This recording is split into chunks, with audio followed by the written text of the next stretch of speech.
এই মনির বাপ, যা হওয়ার হয়েছে আমরা তা শুনেছি। এক তরফে আমার উপরে সালিশ ঘাড়ের বাদ দিও না, সালিশটা শেষ করে দাও। কোনো মনির বাপ, তুমি যে আগে চুরি করতে, এই কথা আমরা খবর না নাইছো। আমি পারি না আর পারি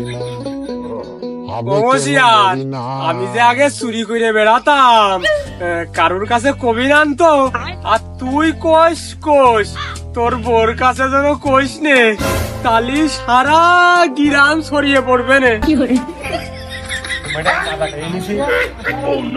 মুখ ভেঙে দিলাম, চুপ কর।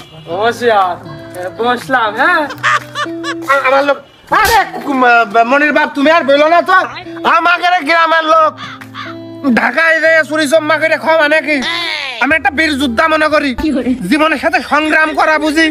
যাইতাই ব্যাপার না করমানসা, তুমি যে ওই ঢাকাইতে তোমার বোর বিকাশে যে টাকা পাঠাইতে এক ধরনের রেমিটেন্স, কোনো ব্যাপার না। এই কথা এই পুরাতনার কারোর কাজ কইস না। অবশ্যই তুই যে মারলি নে, আমি কিছু মনে করিনি, আমার বেতা লাইক দিয়েছে না। আরে কুরবান দা, তুমি আমার লোক না কি কও?